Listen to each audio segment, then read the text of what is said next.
Why are there so many shows starring Muppets and dozens of movies too? They said they'd watch everyone and they mean it. It's something that they've got to do. So now they've pledged you a lifelong commitment. Muppets, Matthew and Sam.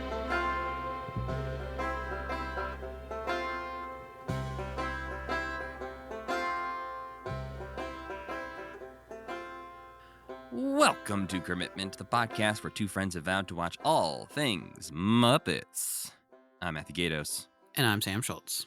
And this week we continue our harrowing journey through the nursery as we watch 3 more episodes of Muppet Babies, Season 3 from November of 1986. I always type season 4 when I'm starting my notes, and then I'm like, no. I don't know how we're not on season 4, but we're not. Just wishful thinking. Yeah. Well, these are the episodes titled Treasure Attic, Around the Nursery in 80 Days, and Fine Feathered Enemies. Do you really think it's harrowing? I mean, do we want to go by like the textbook definition of harrowing? Because I guess extremely disturbing or distressing, grievous.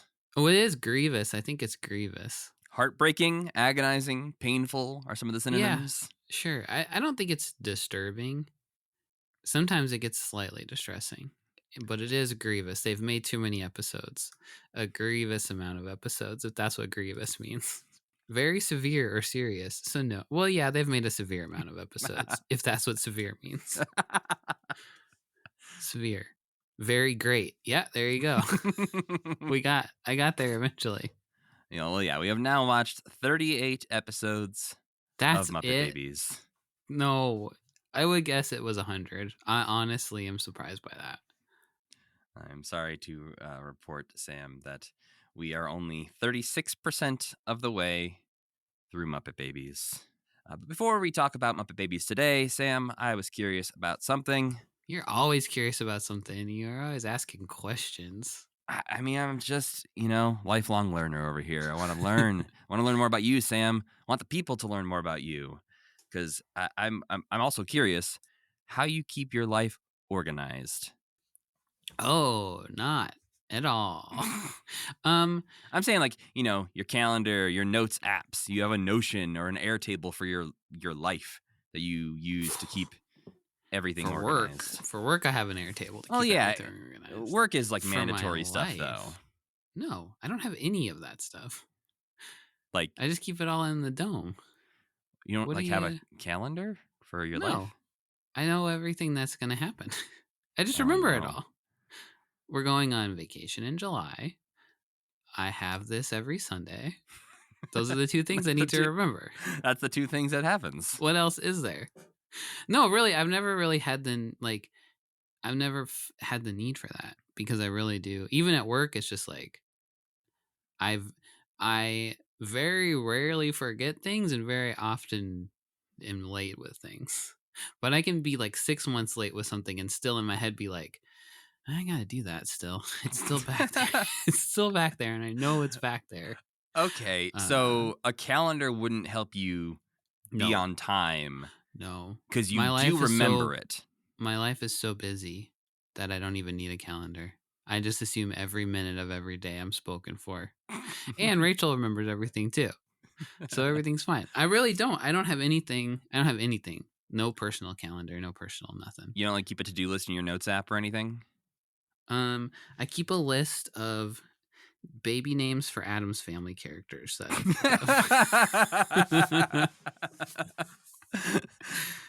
Fontanelle is one. Isn't that a nice name? Fontanelle is a fantastic name for an Addams Family baby. It's the soft spot on a baby, right? Isn't that terrific? That's perfect. Orthodontia. That's one. That's good. And Bezoar. Bezoar? Yeah, that's like a weird thing that grows in your belly. Like a pearl in your belly. See, I like that. I feel like it's not obvious enough for an Addams Family baby I think it would name. be like Uncle Bezor. Uncle This is Bezor maybe is just great. family names. Yes, your great Uncle Bezor. They'd That's walk great. next to his grave. But Orthodontia and Fontanelle, that could be like twins or something. Those are perfect. I'm not surprised that you don't have a to-do list.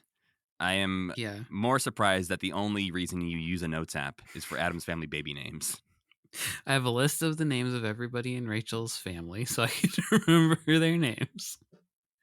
I did that for a while where it was like anyone I met. This is more so, like 10 years ago, single met on the dating scene. It would be like I'd meet somebody and I'd write down like name something I should remember them by, and if I see them again. Thing too. Yeah.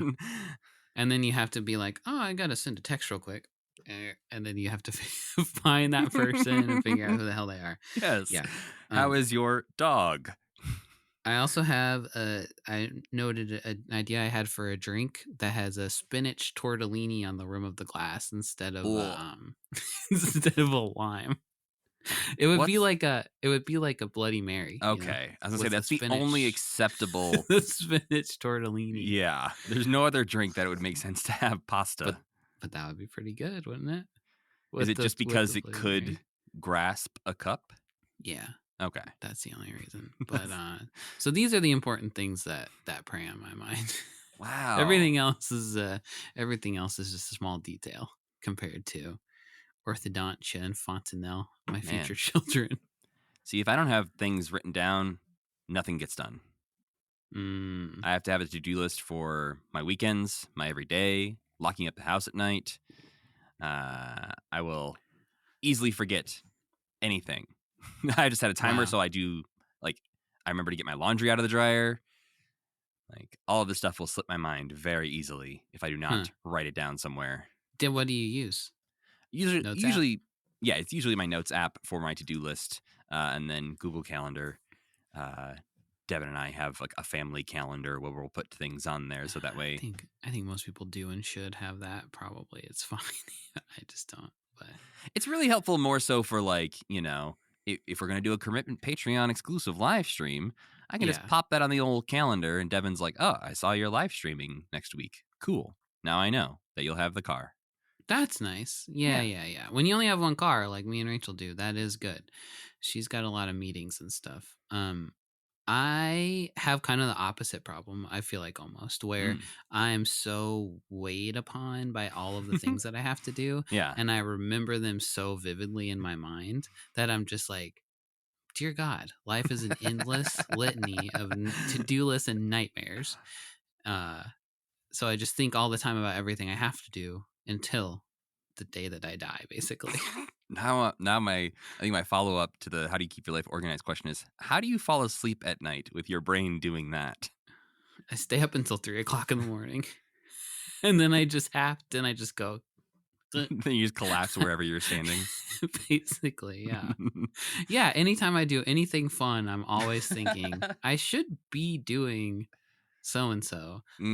Like 5 years ago, I told someone at work I would buy them a mouse, and I never did. And I still think about that all the time. And you're no longer their manager, correct? And I'm no longer their manager. Yeah. And I do think on the last day I was their manager, I said, there's so many mice all over the office. You just have to go find one, please. They're still holding a grudge against you. They're like, yeah, I'm using this mouse. It kind of sucks. I was told 5 years ago I was going to get a new one, but nope. Yeah, so that's the kind of thing I think about. So they're both, there's good and bad to both approaches. But at least we make it here every Sunday morning to talk about a baby cartoon. The important things get done, Sam. This in my head is one of the important, this is what you should be doing. If I was having fun on a Sunday morning, I'd be like, something's wrong here. I'm supposed to be miserable right now. Something's off. I don't feel like I'm talking about a show I dislike. I'm talking to strangers on the street. That baby piggy, am I right? Oh man, the other day I wore my commitment hat to the office, and somebody who I don't know very well was like, "Oh, is that like the Jim Henson quote from Rainbow Connection?" And I was like, "Yeah." They're like, "Where'd you get that?" I was like, "Well, it's merch for my podcast." And like, "You have a podcast?" Uh-oh. And I'm like, You're gonna be here oh a while. no. And Hope I'm there like, was nothing on your to-do list, Matt. but it's just, telling somebody that you don't know that well, but kind of well, and is a coworker that you have a podcast with another coworker, and you talk about Muppets, but maybe don't go listen to it so you don't know our feelings on the sexuality of Miss Piggy. It's Oh an my interesting God. conversation to have. I didn't even really think of that part of it. Yeah. I've been doing some job interviews, not for myself. I've been interviewing candidates. Right. And the person I'm interviewing candidates with loves to mention my Muppet podcast. And you just saying that has made me be like, oh no. I got to nip that in the bud. It's too late. It's already bloomed. I gotta stop that though. You're gonna be at the end of the interview. So, do you have any more questions for me? And they're gonna be like, so, Mary, fuck, kill, Floyd, Zoot, and Lips. Yes, the follow-up interview. They've listened to the back catalog. That's the research they do. They don't go to your LinkedIn page. They go to your Muppet podcast. That's all you got to know about me. Just let's listen to several hundred hours and you'll get the full picture. And maybe the job. Yeah. Well, we've avoided it long enough, Sam. It's time to ask, what do we watch this week?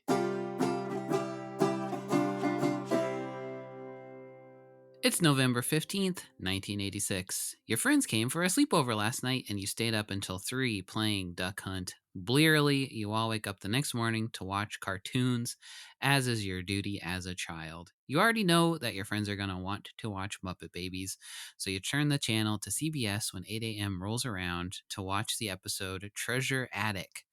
Danny is tearing the house apart looking for something, and it's clearly got her upset that she can't find whatever it is. So the babies decide to scour the attic until they find it. As they do this, they pretend to be pirates in search of Stripe Socks Nanny the Pirate's buried treasure. They eventually encounter the Pirettes, a group of female pirates who kind of lightly take them captive and try to make them join their crew. The babies trick the pirates into wanting to go to Broadway to start a singing act and give them the slip. They find the treasure, which in the real world is a big trunk, and when Nanny comes up to see why her babies are running around unsupervised in the attic, she discovers that the trunk contains what she was looking for: baby pictures of herself. The babies are sad that it isn't treasure, but Nanny says it's treasure to her or whatever. You are not very captivated by a cartoon about a pirate girl group and an old lady's baby pictures, but your friends seem into it, so you play along. Radical episode of Muppet Babies, dudes, you proclaim. Then we take a little detour to Germany, November 19th, 1986, to check out the Swedish Chef and Jim on a German talk show. First, there's a chef segment in which, best I can tell, Jim is not performing the Swedish Chef. Is that correct? He is. It is being dubbed over live. Oh, what a weird thing to dub over. He doesn't speak a language. Yeah, there's some reasons we'll get into about why that is happening. So the chef just puts a bunch of things in a pot, and that is about it. There's not really a punchline as far as I can tell, but I don't speak German, so maybe there was one. Jim then comes out for an interview, but it's dubbed in German, so I can't really tell what they're talking about except broadly the Muppets and the Labyrinth. It's now November 22nd, 1986. The leaves have once again fallen from the trees. There's a chill in the air, and as much as you can depend on these natural cycles, you can also depend on Muppet Babies airing every Saturday morning. You have a little sister. Did I not mention that ever? And she's now the age where she's watching TV every morning too, and guess what? She loves Muppet Babies, and Mom says you have to share the TV. So that's a pretty good reason that you still have to watch this stupid show, huh? Anyway, this week's episode is Around the Nursery in 80 Days. The babies overhear Nanny talking about going on vacation without them, and they start to worry that she'll hire a horrible babysitter to watch them. After scaring themselves with a few scenarios, including being babysat by damn Darth Vader, the babies decide to put together a pretend trip around the world to try to emulate a vacation enough that Nanny won't need to go on an actual vacation. So, they do that. But big surprise, showing Nanny an Eiffel Tower made out of a stack of books and a picture of the pyramids doesn't make her not want to go on vacation. Luckily, Aunt Fanny shows up and says that she can take care of the kids, and the kids love Aunt Fanny, so it all works out in the end. Whatever, you say to yourself, at least now it's time for Pee-wee's Playhouse. The tonal whiplash between Muppet Babies and Pee-wee's Playhouse, airing back to back on Saturday mornings. That must be something. It's kind of weird to think that Pee-wee also was on that wrestling show talking about Muppet Babies. And then like 2 years later, he would have a show right after Muppet Babies. Well, and the fact that, we learned previously that Jim seemed to enjoy Pee-wee. So Yeah. I'm also just curious about how many times they cross paths through the years. Yeah, totally. Finally, November 29th, 1986, you're at your grandma's for Thanksgiving weekend along with all the grandkids. You've been hooting and hollering and roughhousing for days, so to shut you up for a minute, your parents sit you in front of the Saturday morning cartoons so they can go smoke cigarettes in peace because it's 1986 and that's what people's parents did back then. Nanny has rented a parrot from the pet store. She rented a parrot from the pet store to see if she likes having a parrot. Do pet stores do that? No, I don't think so. I mean, you can like foster dogs for a little while. From the animal shelter. Yeah. You don't just go to the pet store and be like, yeah, let me borrow this for a day. Yeah, I'm pretty sure pet stores are like, get this parrot the fuck out of here. No returns on the parrot. Just open your window if you need to return it. However, the parrot gets loose in the playroom and starts saying quotes from TV shows that the babies interpret as insults said to them by the other babies. Quite the concept for an episode. For example, the parrot says, quote, "You talk too much," which Piggy thinks Kermit says. This just in turn happens to all the babies, so they're all mad at each other. They try to send the parrot to each other to apologize, but he garbles up the message en route and makes things worse, up to the point where Skeeter decides to divorce Scooter as her brother. Eventually, they discover that the parrot is the one who's doing all the trash talking and makeup. Nanny asks if they want to keep the parrot, and they say, hell no. But that's okay because she thinks Officer Carruthers will want the parrot. So Officer Carruthers comes and gets the parrot. You and your cousins lost interest in this episode right around the time that Piggy was ballroom dancing with a sexy frog man and started beating each other up again. And nothing happened in this span of time in 1986. I looked everywhere. Boring time. Yeah, the only thing I looked up besides our normal Jim's Red Book is what was, in movie theaters around this time of year. We had Star Trek for the Voyage Home, An American Tail, the first movie in the Fievel series. Have you ever seen that one? Not in years. No. Fievel Goes West gets all the attention. Yeah, I think American Tail is a better movie, but I haven't seen either of them in years. Yeah, I think it's kind of like a touching and harrowing tale of like immigration, and then Fievel Goes West is just about being a wacky cowboy or something. I'm sure there's some underlying meaning behind Fievel Goes West, but not that I've heard people talk about.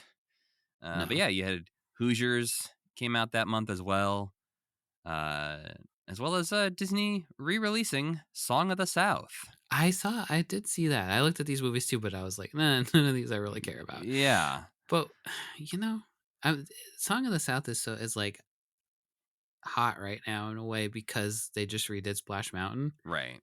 And everybody's like, well, why did they do that? The real question is, why did Disney make a ride about Song of the South in like 1995? What the fuck were they thinking? I think that's the part of this that, regardless of your feelings about Splash Mountain, which it's weird that some people have such strong feelings, I understand these fights a little bit more when people are complaining about, an original attraction, like, an opening day Disneyland attraction. Like Splash Mountain, like literally opened in like 89 or something like that. Yeah. So like, this is, the people who are most mad about this were alive when Splash Mountain was opened. Wasn't alive. Yeah. So it's bizarre. You just think somewhere along the way they'd pitch this idea, even in 1989, and say, could be an issue. We don't really like to show that movie much anymore. Yeah. But I guess they had just re-released it. So they re-released it in 1986. So it was apparently hot in the late 80s. Things have just changed a lot. But anyway. But yeah, the one entry from Jim's Red Book from this time is from November 26th, 1986, where Jim wrote, Heather and I go to Germany, promote Labyrinth. And that's what we've seen. We saw it. Yes. So I don't know if this is a thing where he wrote it in the journal afterwards or what. Because, this is like a week after the show we watched, which is Nazovas. I hope he didn't go to Germany and then have to go back to Germany. Shit, I forgot my daughter. Yeah. We stayed there for a week. But yeah, so they went to Germany in November to promote Labyrinth, traveling with, at the time, 15-year-old daughter Heather. And this is also when I think they're just going to stay over there for a little bit, because next time we'll be talking about some of their other European promotions for Labyrinth.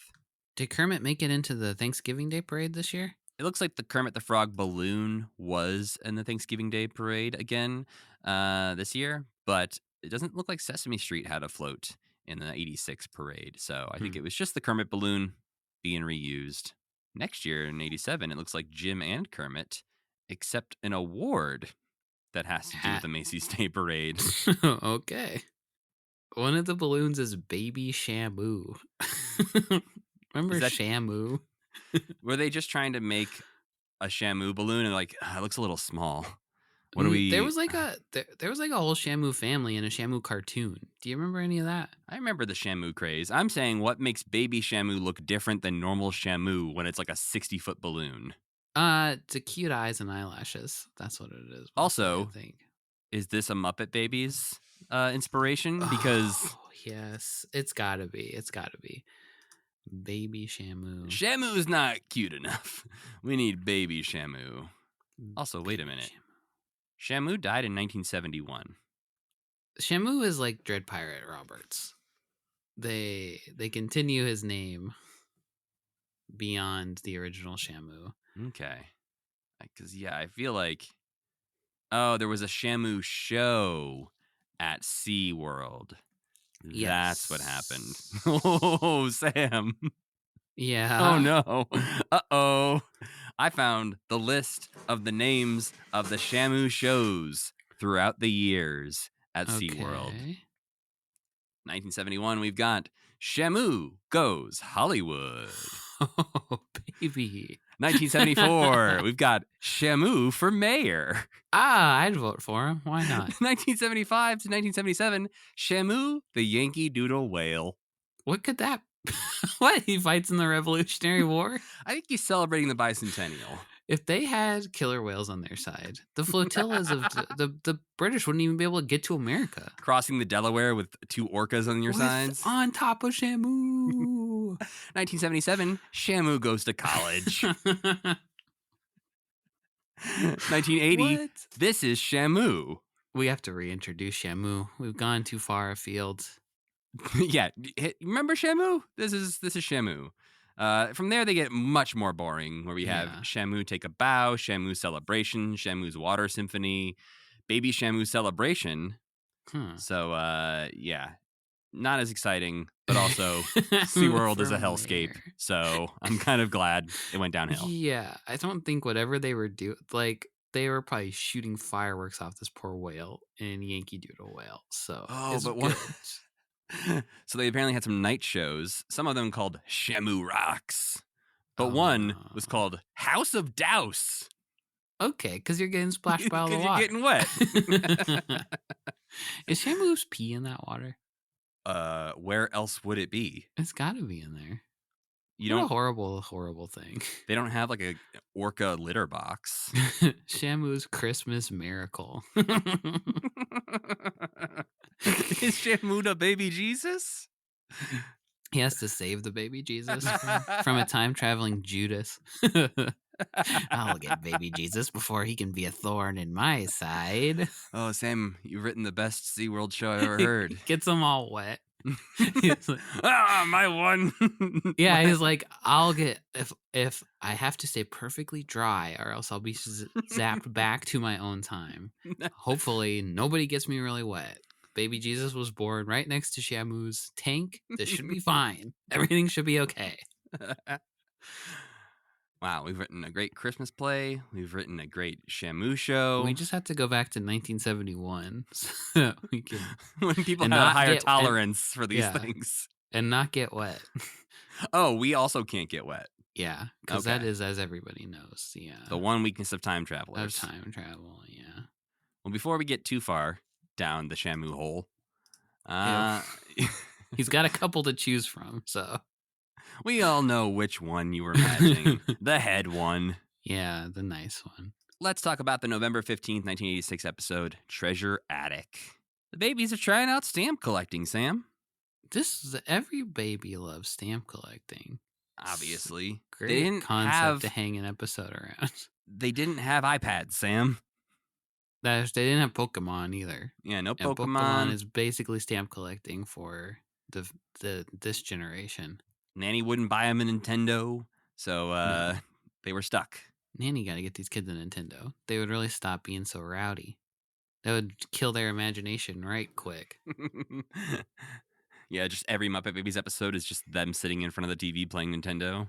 I mean, I think we do get a Mario episode at some point. So Oh, hell yeah. I feel like I've seen a screenshot of Gonzo dressed up as Mario. I'm sure at the end they're like, imagination's more fun than video games. No, it's not. No, you're a liar. You liars. But Piggy's on our side. Piggy's like, this shit is boring. Who would want to collect stamps?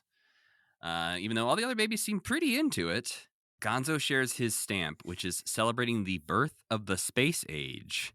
And so we cut to a fantasy sequence where the first thing you see is a big ol' rocket on a gurney, presumably about to give birth to the space age. Yeah, not presumably. It does. Literally. We see Gonzo and Piggy dressed up as nurses as a stork delivers a rocket booster. Yeah. The jet is named Mrs. Jet Age. And it's just like, why didn't you just have him shoot off into space and meet an alien or something? Why did you have to have a rocket with a lady hair and makeup on? Well, and also you have her laying on the stretcher as if she's about to go into labor.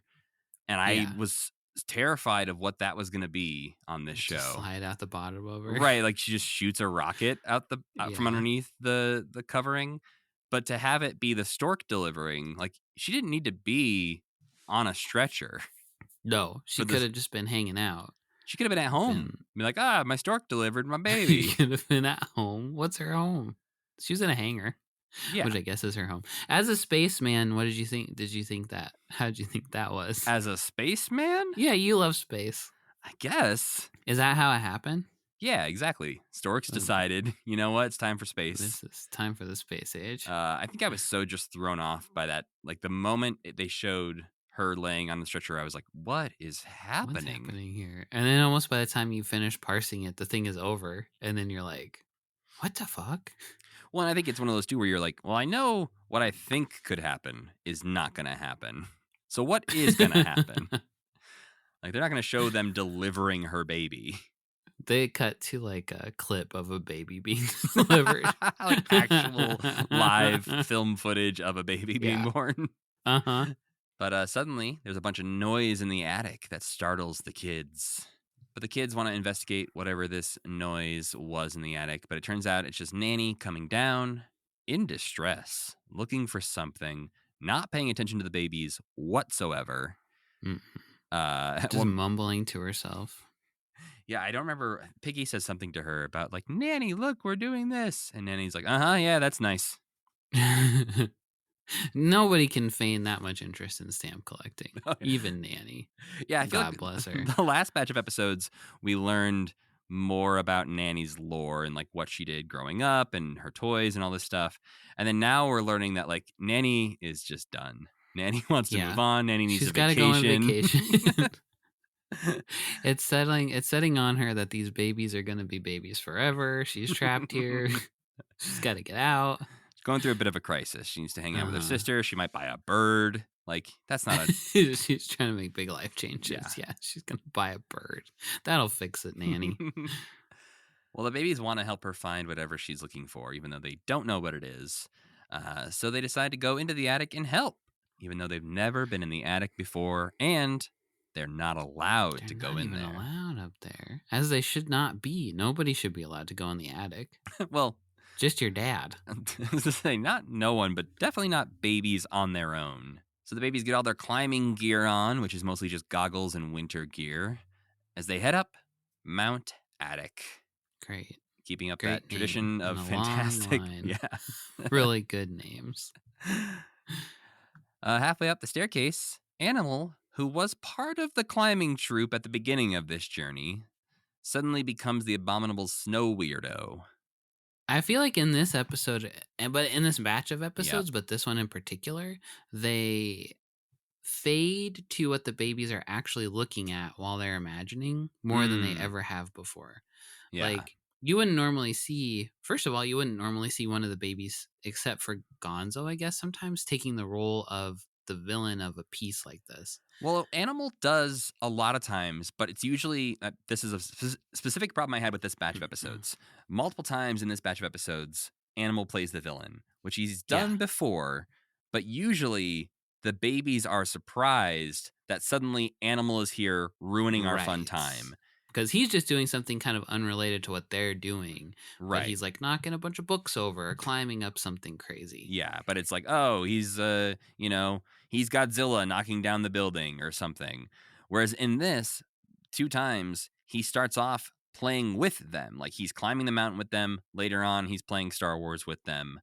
Right. And then it pivots, and he's the abominable snow weirdo. And then in the other one, he becomes Darth Vader. And I'm like, okay, I feel like you got to pick a lane here, Muppet Babies. Like either Animal is the unknown villain, or he's your friend that comes along on the journey. Also, doesn't make much sense for him to be Darth Vader, because in that particular fantasy, Darth Vader is like very articulate.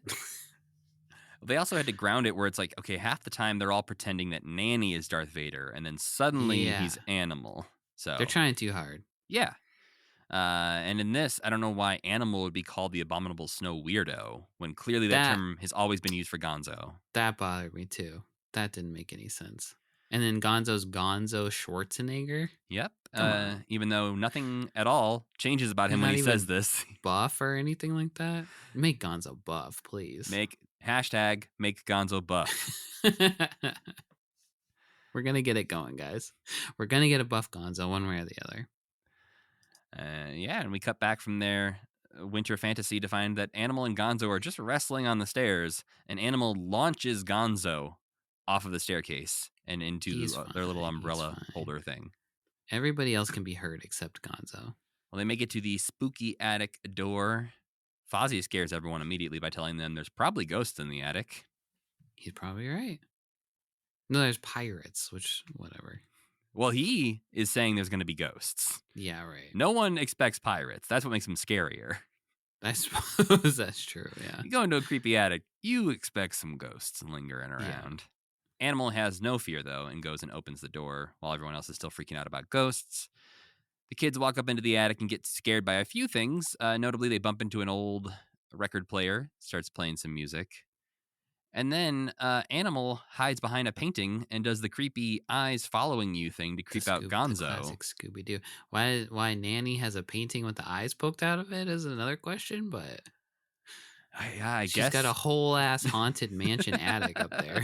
I don't know what she's up to. I guess you could say maybe Animal poked the holes in the painting, but it doesn't look that way. They're cleanly cut. Yeah. He did not. Nanny has this for something she's up to on her own. Maybe Nanny runs a haunted house, in October or something. She changes into her orange and black striped socks. And Nanny was in that documentary about haunted houses. What was that? You know that one? Have you ever seen that? I don't know what you're talking about. It's a documentary about people who set up really elaborate haunted houses. American Haunt or something like that. Right. Really elaborate haunted houses in their front yard. That's Nanny. The babies then get momentarily scared by a dress form on wheels that somehow wheels up behind them. That they don't question. No. I thought for sure, Animal was going to be pushing it or something, but it doesn't seem like he was. It just seems like it wheeled over to them. Like the house tilted one direction and the thing, Yeah, Nanny's having a party downstairs. But then they immediately imagine that this dress form is Captain Pegleg, a pirate, not a ghost. A nice pirate. This pirate goes way back with Striped Socks Nanny, captain of the SS Nursery, the meanest pirate in all the land. But Captain Pegleg is here to give them a new treasure map, saying, oh, that chest you found? That ain't the actual treasure. And this is when I was a little confused as to whether or not he was actually a nice pirate. Yeah, he seems menacing, but it never pays off. Well, but does it? Because then it feels like maybe he's leading them off of a cliff like lemmings. Because the next thing they do is they walk towards where he told them to walk, and they fall into a big goonie hole and end up in a cave of the pirate ship. He's walking right next to them, though. He doesn't fall in the hole. The hole's incidental. He knows where doesn't the see hole is. Yeah, but it's not like they fall down the hole and he goes, ha ha ha. Yeah. They just fall down the hole because they fall down the hole and he's like, those morons. But yeah, it's definitely a Goonie hole, which had come out the year before. Yeah. So they said, hurry, this Goonies is hot. So we got to get a Goonies cartoon going. It looked like somebody just traced the scene from the Goonies with the pirate ship in the big cave. Yeah. But they fall into the pirate ship and discover that a large treasure is there, only to be confronted by the pirates. Some sexy lady pirates. There's a lot going on in this episode. There really is. All stupid, too. At least this feels more connected. Like, I understand how we got from one thing to the next. There's some things in the other episodes where I have no idea why things are happening. Totally. At least in this, it makes a little bit of sense. The pirates are also like I feel like there was maybe a bad cowboy, but this is like one of the really rare examples where there's like a consistent villain throughout the episode, which is kind of refreshing in a way. Like, they are bad guys and they act bad. At the end of the thing, they're not like, oh, we're sorry. They're just like the bad guys of the piece. Yeah. I mean, I also think that these are some of the more interesting characters we've ever met on Muppet Babies. Yeah, the headless female pirates who want to be a Broadway act. And honestly, Captain Pegleg, he's also kind of interesting. It's like, what's your deal? Nice pirate, friends with Nanny. Need to know more about this. We have Captain Crochet Hook, Captain Blackwig, and Captain of the Pittsburgh Pirates. That was kind of funny. When they started off with Captain Crochet Hook, I was like, oh, are we going to get a bunch of like lady cliches related to pirates? Like, they're just going to be like, these are the only ways ladies can be pirates, as if they have lady activity names. Or like old ladies specifically? Yeah, like they're all nannies. But no, they steer away from that pretty quickly. Yeah. And Piggy distracts these pirates by saying, hey, did you ever think about going into show business? Which, of course, leads us into a song. Of course they have. Yeah, the first song not sung by the Babies? Is that right? I mean, you say that, Sam, but I think it's got to be. They've never met anyone else before in their entire lives. They've had weird other monsters and imaginary friends and a koala, so there's a chance that koala sang a song. Yeah, but I guess like maybe another character sung like a line of a song, but this one is just led by those pirates.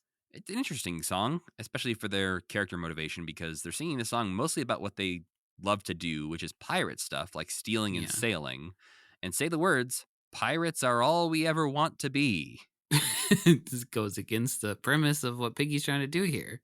It also goes against the next verse, which says, when we raise the pirate flag, we steal the show. So it's natural that we would want to go to New York and Hollywood. Introduce us, if you could, to every talent agent that you see, because they sure could use some pirates on TV.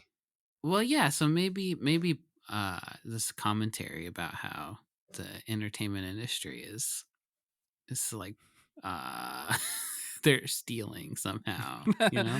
Like, they're like, there's money to be made, it's just sitting there. We're gonna go to Broadway and take that money from all these chumps. I think they could have leaned into that harder if that's what they were going for. To me, it seemed like they were like, we like to be pirates, and there ain't enough pirates on TV, so how about you put some pirates on TV? Yeah, and they wrote the song in like 10 minutes probably. But just a few years later, Pirates of Darkwater comes out, so clearly someone was listening. You and Pirates of Darkwater. It's your favorite cartoon. It just is very distinct from everything else that was on TV at that point, so I feel like it stands out in my head. But the babies escape with the treasure while the pirates are distracted, but they give chase. And they run into the dress form, which falls and breaks the lock on the trunk that they had picked up as the treasure chest. Mm-hmm. The same trunk, by the way, that Pegleg said was not the treasure. That's what. So yeah, this whole fantasy is just them, and they're standing around a trunk for like 25 minutes. Yeah, they're like, we got to stretch for time, so let's say this trunk is not the trunk we are looking for. Yeah, and we'll find it again later, and now it is the trunk we're looking for. But thankfully, when the lock breaks, they get to look through the treasure. Decide though very quickly, this is just junk. This is a bunch of shit. But Scooter's like, wow, an old letter with some old stamps on it. Whoopee. Yeah, Kermit finds like a World War II military cap. And when they're saying it's all junk, Skeeter very smartly says, yeah, grown-ups can be pretty weird about old stuff like this. Yeah, they'll understand what the cold breath of the Reaper feels One like. day on they'll be in their soon mid-30s and be like, I can't get rid of my things. This is me Yeah. in boxes. Yeah, one day Fozzie and Kermit will spin several home videos up in an attic, not throwing stuff away. They learned it from watching Nanny. I really kind of thought she'd be looking for stuff from her husband. Oh, no, there's no way they're putting that much lore in this. Then they have to deal with No, I a guess lot of not. heavy stuff of like, wait a minute, Nanny. You can't tell us you had a husband 5 minutes left of the episode. Yes, they can.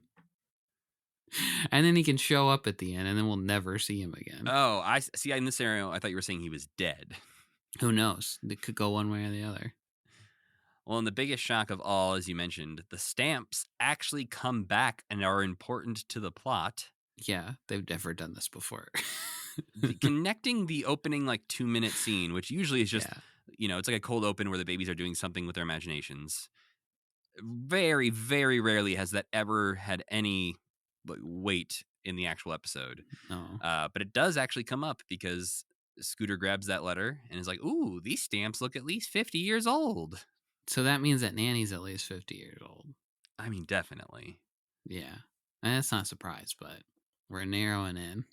Well, I guess that means too, yeah, like her baby pictures were sent for some reason at least 50 years ago. So then she can't be their parent, their birth parent. I mean, which I guess we also already knew. I feel like we've established But that. She is going on vacation and needs a babysitter to take care of them, so she is their legal guardian. Yes, that we have established, is that there is nobody else taking care of these kids besides Nanny, which is not what nannies do. Well, her name is Nanny, I think. Her name is just Nanny. If her sister's name is Fanny, then her name is Nanny. And Bunsen called her Mrs. Nanny. So, right. Is that her last name? It's not her job. She's just a nanny. I mean, she's just named Nanny. She's just named Nanny. Yeah. Also, there's this whole thing where they're like, we found an old gold coin. Completely unnecessary. Yeah, Kermit trips on a loose board and falls over, and they find a huge gold coin. And the nanny comes up after like an hour of these kids being in the attic, being like, hey, what are you guys doing? I guess I need to go see what they're doing up there. So they say, we found your treasure. Turns out the gold coin they found was just an old chocolate candy. Nobody ate it, right? Nanny just unwraps it and shows it to him. Yeah. I thought for sure Animal at least was going to eat that thing. Yeah, Animal's eating worse. Why not? He's eating couches and wood. Wallpaper right off the wall. He can eat a 50-year-old chocolate coin. And not feel it, yeah. I think I could eat a 50-year-old coin and be okay, right? Chocolate? If it's like that kind of waxy... yeah, that's what I meant. If it's like that kind of waxy chocolate, I think you could eat it forever and nothing would really happen to you. Yeah, I'm trying to think of the oldest thing I've ever eaten. Yeah, I don't think I've ever eaten anything outrageously old. I think I've probably like put a piece of gum from like a really old pack of trading cards in my mouth just to see what it was like.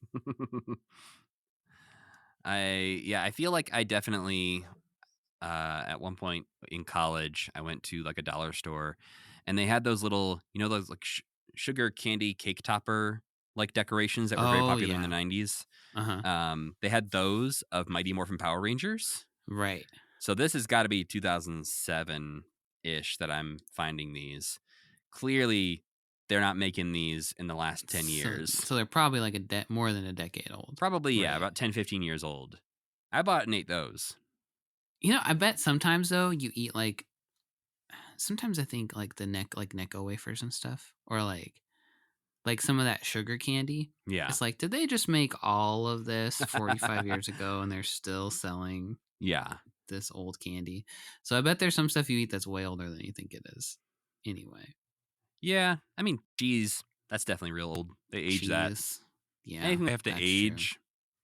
We drink a wine from 20 years ago? That probably counts, huh? I guess so. It definitely isn't seen in the same light as eating 15-year-old Power Rangers cake topper candy. I'm not like, a good vintage. The finest year for cake toppers. Yes, 1994 was a good year for Kimberly cake toppers. Well, Scooter asks Nanny about the stamps and if he can keep them. But as he's lifting up the letter, some baby photos fall out, and it turns out those are the treasure that Nanny was looking for the whole time. Great. That's sure to get kids excited. Baby pictures of an old lady. I mean, it is cute that she's dressed like Nanny now. Like, she's wearing the same colors, she's wearing striped socks, and she's got a bonnet Yeah. that's blocking her face. They are trying to have a little bit of fun with Nanny and her family in these, which is something. You got to do something to get through Muppet Babies, even when you're writing it. But that's kind of just where the episode ends. Because then it gets a little weird.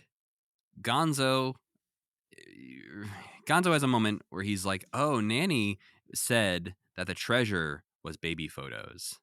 Well, I've been collecting baby pictures of Piggy for years, which must be worth $1 billion. He does say years, doesn't he? He does. How many years? Is this like, a baby's understanding of years? Like, it's actually been 6 months? 30 years.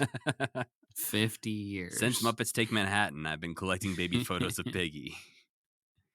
We're all trapped here. Then he tries to hit on Piggy because he says, hey, I'm rich now because I have billions of dollars worth of your baby photos. And she smashes a lampshade over his head. Gonzo has got some sweaty premises going on when he's flirting with Piggy in this episode for sure. Yeah, doesn't often work. Hey, I've been collecting baby photos of you for years. Want a date? Well, the go bye-bye in this episode is Animal marking an X on the ground for a treasure. And so Gonzo comes along to dig up the treasure, except, Animal just killed Gonzo. He put him in made him dig into an active thermo whatever, Old Faithful. It's Old Faithful. He definitely is a skeleton now. Absolutely. You pretty much die instantly when you fall in those things. They're like thousands of degrees. They're very, very warm. They have terrible, acidic water in them. They shoot out boiling hot water at pressure worse than a fire hose. I found one article because I was looking this up to be sure about this. And one guy said it would strip the meat from your bones. Even Old Faithful? Yeah. Wow. And there's stories of people going to Yellowstone and getting in these pools and they don't find anything but a shoe. Yeah, pretty bad. There's lots of disturbing signs at Yellowstone about not getting in those things. Because people keep getting in them. They do keep getting in them. So, yeah, the only thing that can kill Muppets is fire and geysers. Old Faithful. Although apparently not. Gonzo's still here. Yeah, he's fine, so never mind. You're right. They don't have meat or bones, so no issue there. Nothing to remove from the other. Nope. Oh, yeah, it says right here on Wikipedia, but a Muppet would be fine if it fell in. That's the last sentence. Yeah, the Yellowstone Park Rangers added that. Well, any other thoughts on that episode there, Sam? Could anyone have any other thoughts on that episode? I don't think so. So moving on. Like a Goonies thing, I guess, would have been if they had fully leaned into the Goonies thing. That would have been better, right? Or they into never the ghost, fully lean Scooby-Doo side of it. Yeah. It's weird that pirates became the whole thing. And I understand because you're working on the treasure part of this, but right. There's treasures put them in the basement.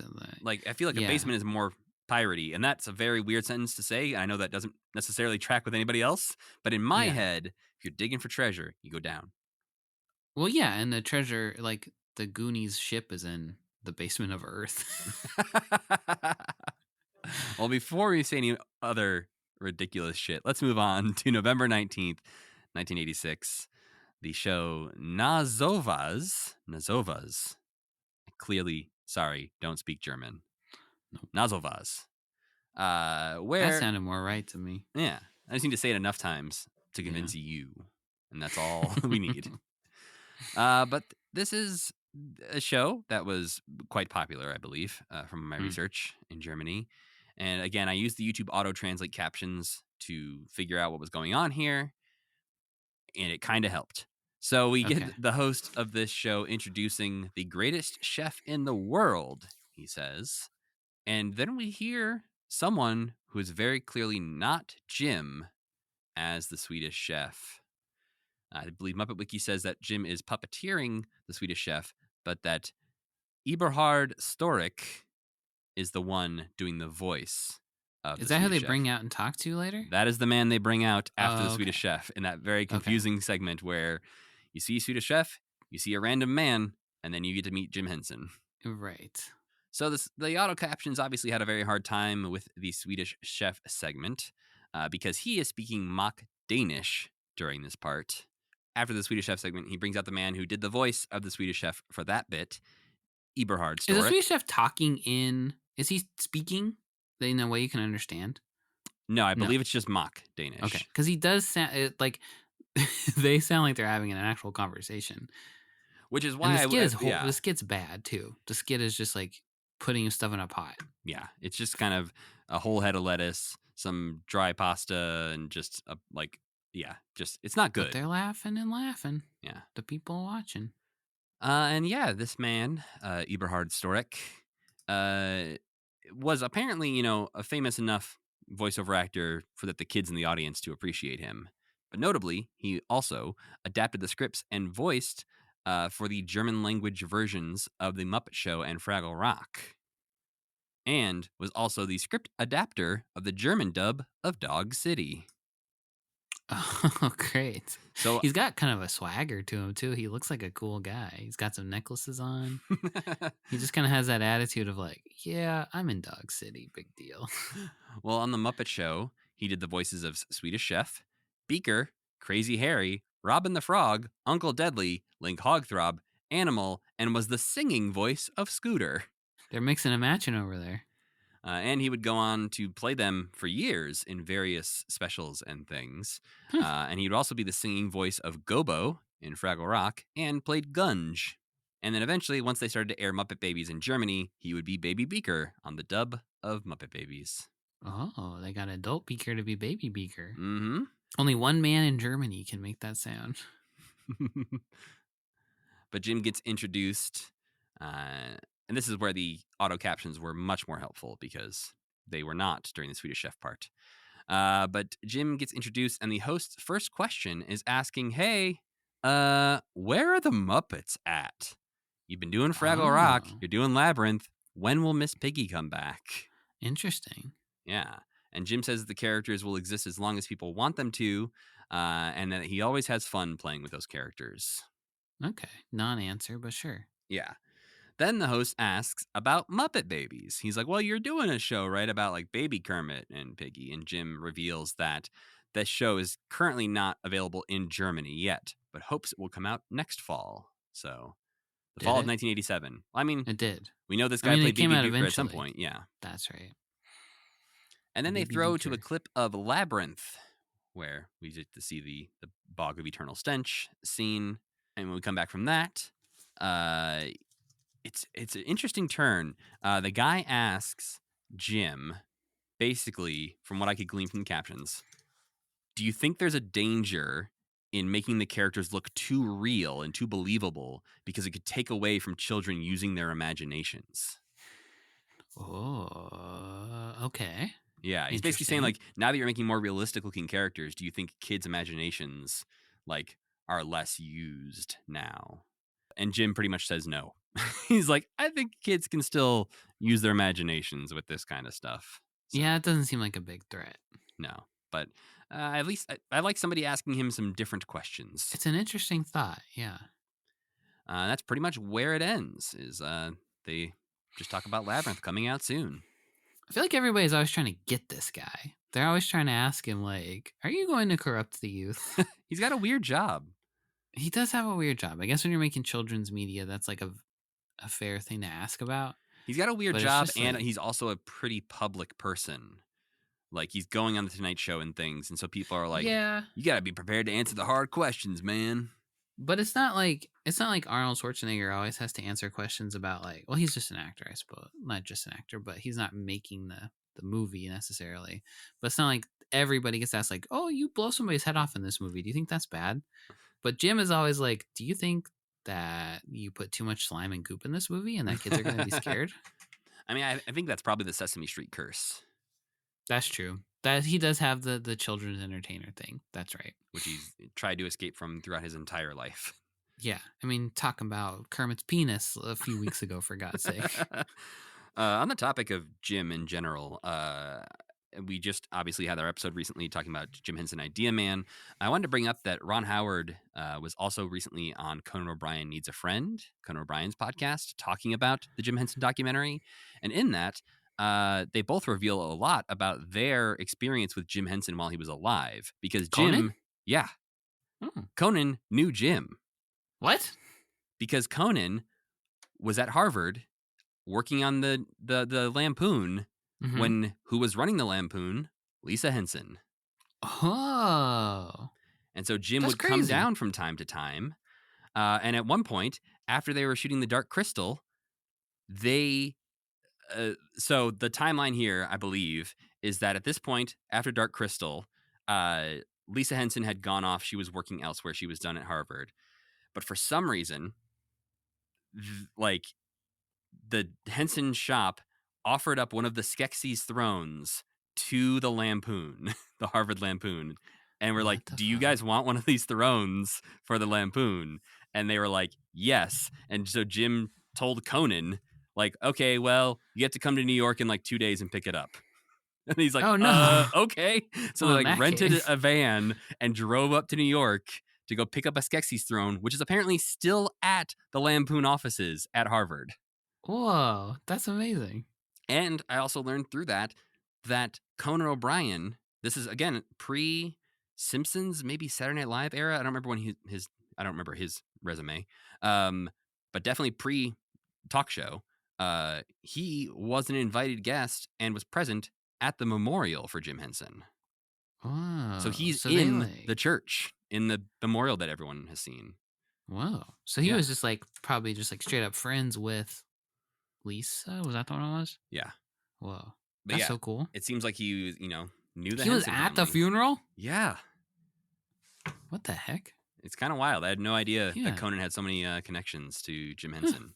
And you just, seen him a handful of times throughout the... Did Ron Howard know him? Less, actually. I think Ron Howard had met Jim a couple of times through the years, but not had a ton of He was not overlap. at the memorial. I don't think so. I don't think he mentions being there. So, but yeah, I think that it's not a huge part of that podcast. So if you're just looking for the Muppets thing, I know they put a big chunk of it on YouTube. You might be able to just go watch that and get everything I was just talking about.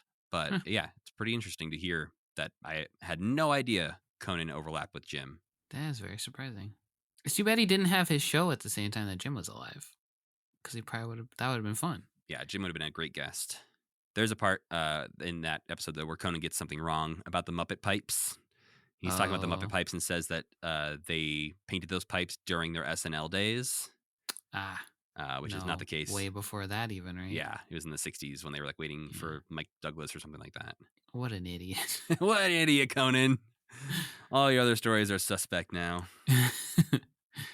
Well, let's get to our next Muppet Babies episode, which is Around the Nursery in 80 Days from November 22nd, 1986. The kids are playing grocery store. Scooter's working the register, Animal's bagging, and Gonzo's zooming around the grocery store looking for his favorite cereal, Shredded Weirdos. That's an okay one. I'll give him a pass on that. I like that.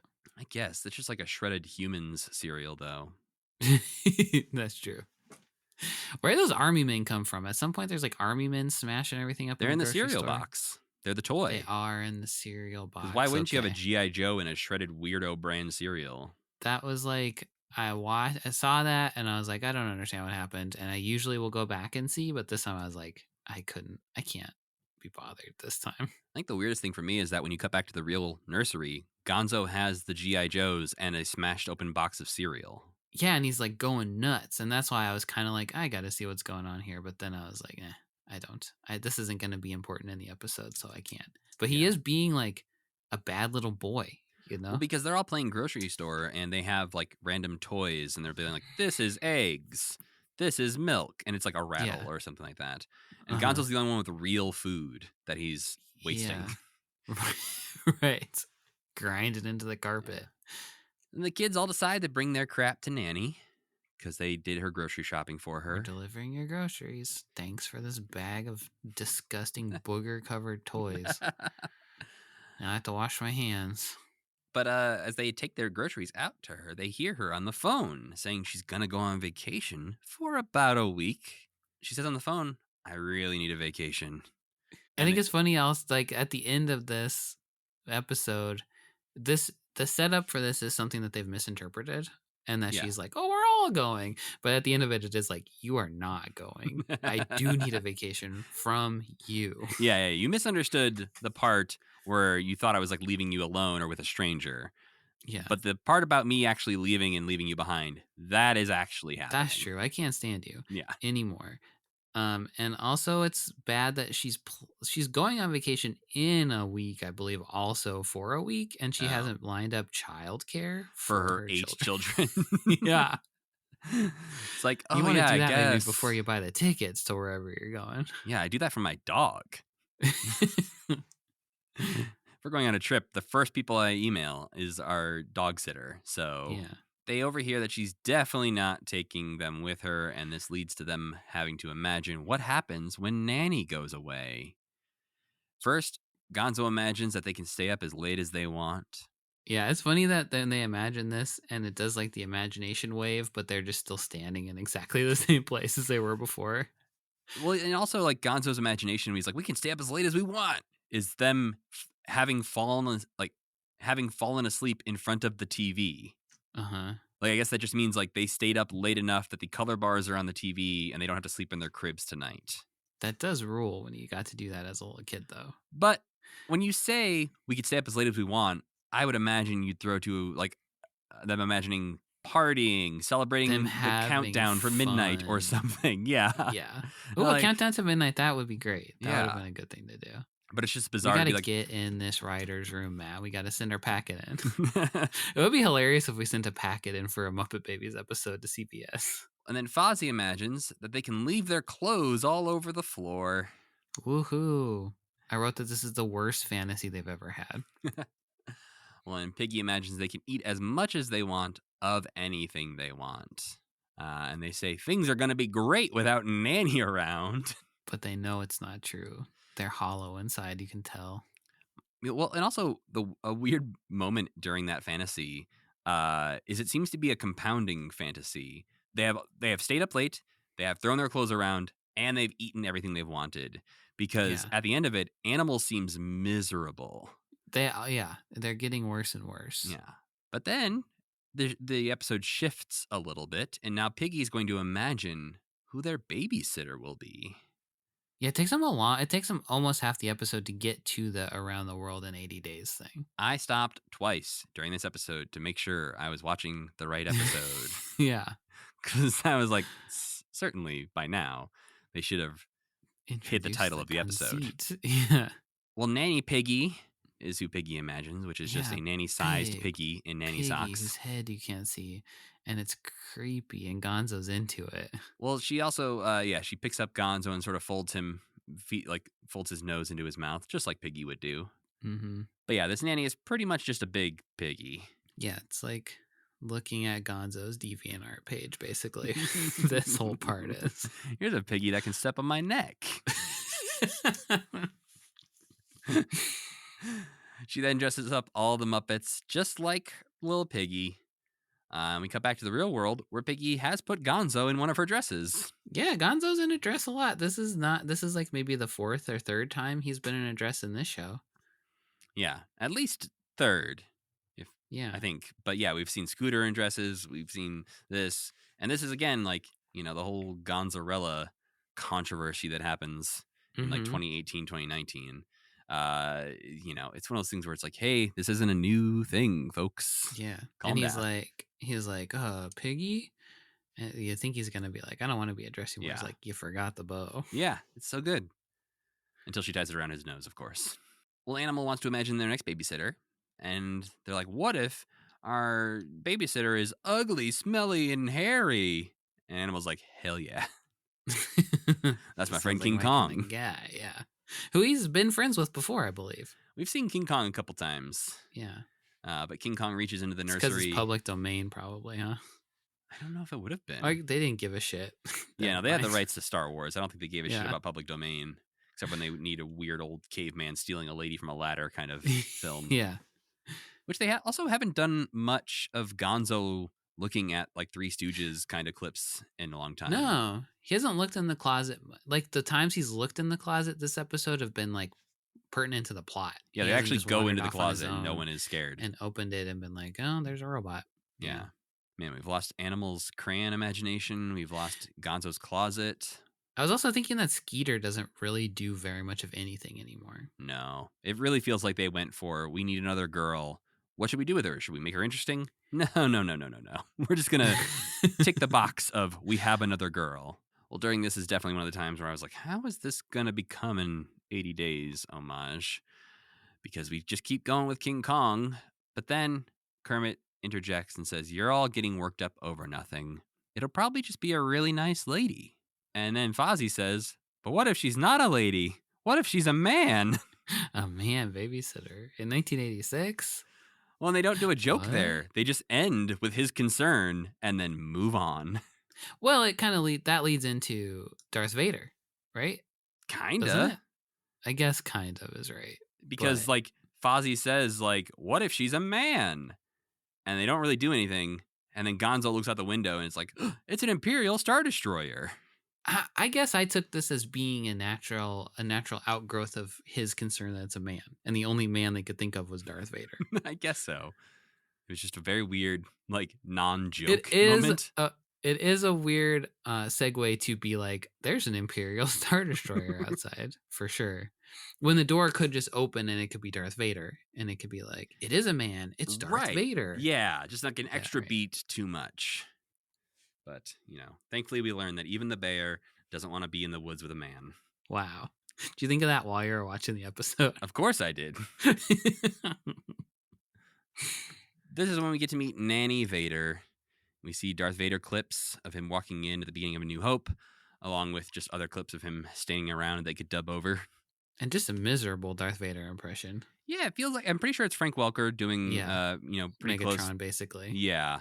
I feel like they could have done better. The man of a million voices, that's the one I guess he can't do. Yeah, they're I like, suppose. what about Darth Vader? He's like, oh no, don't ask me to do that one. I can only be screechy. I cannot be deep and scary. But we do see that in the nursery, we have Darth Vader's lower half with some nanny socks on for Nanny Vader. Yeah, and this is where they start to really get their metaphor or whatever mixed up, where it's nanny or is it animal or what? Yes. Well, first, before that, we have Darth Vader saying, like, you kids are out of control. I have to take you to the Space Academy for basic training. So we see the babies in adorable little stormtrooper outfits. Notably, like this. they don't have faces on the outfits, so you can actually see their faces. Uh-huh. But then he has them practice their lightsaber skills. That's not how it works. Watch the movie, guys. What do you mean it's not how it works? He should have given them guns. Yeah, I mean, the last time that man was in a room full of babies with lightsabers. Yeah, see? Ooh. Oh, boy. It would have been fun if he had given him guns and then he was like, go get Luke Skywalker. And then that could have been a good joke about like how they can't, how they can't hit anything. Shoot. Oh, that'd be very good. Oh, I guess they don't want their baby shooting guns is probably the case, but they've that would've totally been had funny. guns before, right? They have had guns before, I'm pretty sure, yeah. They've been cowboys before, which Yeah. means they must have had guns before. Well, as the babies are practicing their lightsaber skills, Animal nearly kills Fozzie. Lightsabers are a very dangerous thing to give to any baby, but especially Animal. Mm-hmm. Younglings. And this is... Yes, that is a Star Wars word. Good job. But then, back in the real world, Animal suddenly has a Vader helmet on and is attacking his friends with a flashlight. Yeah. Animal, like, in this batch of episodes, Animal fucks up a lot, and they yell at him a lot, which I didn't like. They're usually more tolerant of Animal than this. But he's always like, I'm sorry, and they make him sad. Yeah, like I think 4 or 5 times. Remorseful Animal is the problem. I think in the past, he's just been like, ha, ha, ha, ha. You're I don't welcome. I don't want to see Animal feel bad. No. Well, this is about halfway through the episode when Kermit introduces the plot of the episode. And he says that they're going to give Nanny a vacation right here so she won't leave. But for some reason, they skip the most interesting part of the episode. And suddenly the babies are going to get Nanny to come show... which would be building all the stuff, right? I think so. Yeah. Picking what they were going to build and being like, this is the Eiffel Tower. It's in France. Totally. Instead, we just get the kids going to grab Nanny and bring her back to the nursery to show her what they built off screen. And she says, very interesting. She Classic mom stuff. To be fair, she is trying real hard to be engaged in this. And this is the most we've seen Nanny, I think, interact with the imagination segments. Yeah, that's true. Nanny's got senioritis, though. She's almost going on vacation. Yeah, she's like, this is exactly why I want to leave. You've made a huge mess. There's a sandbox inside the playroom. That's not a good place for a sandbox to be. Suddenly, we're back in Victorian times, where Kermit is making a bet that Nanny won't take a real vacation after they take her on their nursery vacation. Yeah. There's no stakes to this bet, by the way. It's just you win or I win. That's the whole stakes. That's what he says. It's either I win or I lose. Yeah. So first, they're going to leave London in their hot air balloon, headed for Paris. But Fozzie unties the sandbags immediately after Kermit says, hey, don't touch those. And he breaks Big Ben. And then Nanny's like, I've never taken a balloon over the English Channel before. And the kids go, that's nothing. Wait till you see this, Nanny. And we get a song called Flying Away. Oh, sure. And I don't know what's up with this song, Sam, but it's the most generic thing. And to me, it almost feels like we've heard it before. That's how generic it feels. It feels like we're going back to the early days of Muppet Babies, where like all the songs bled together. Is this one this one's not? It's not now doo-wop-y. Muppet Babies music isn't even doo-wop. It's just like music. There's no. It's not any genre. Yes, genre music. Yeah. Inoffensive. Godzilla's in it though. You see Godzilla. Godzilla and Kong in one episode, huh? This is where they got the idea. That's where they got the idea. Not the old 70s movie. Nope, not from like 20 years earlier, yeah. Well, as they get to Paris, their balloon goes out of control and pops on the Eiffel Tower. What are they going to do, Sam? How are they going to travel? Drive a car. Oh, right. They have Animal's toy car that they're all going to drive. Nanny's just standing there like, all right, can I go back to what I was, please, can I go back to what I was doing? She does the cute little thing, though, where she puts her hands, like she crawls her hand into the toy car. Yeah. So they drive their car to Venice and Athens. And then it's time to move on, but they have to cross the desert. And how are they going to do that, Sam? In Baja bikes? What's a Baja bike? I looked up Baja bikes, and it's not what they drew. No, they drew like ATVs. They drew a four-wheeler, yeah, ATV. Yeah. Baja bike is just a dirt bike, I think. Yeah. I wonder why they didn't put them on dirt. Maybe dirt bikes are harder to draw than four-wheelers, so that could be the reason why. I feel like it's maybe a term that was maybe thrown around more, because I feel like Baja trucks were big in the 80s. Oh, sure. And so maybe Baja bikes is what people were sort of calling ATVs when they would use them in the desert. That does sound like something somebody in the 80s would say, for sure. Notably, these are some of the most dangerous vehicles you can ever ride. The three-wheeled ones especially. Oh, yeah, right. Which I think Nanny might have a three-wheeled one. Yep, they're tipping over all the time. Yeah. But we do get to see Nanny in one of my favorite images we've ever seen on Muppet Babies, wheeling in on her ATV. Wheelie. Come on, kids, let's go. That's pretty cool. Zooming through the desert in her pink helmet.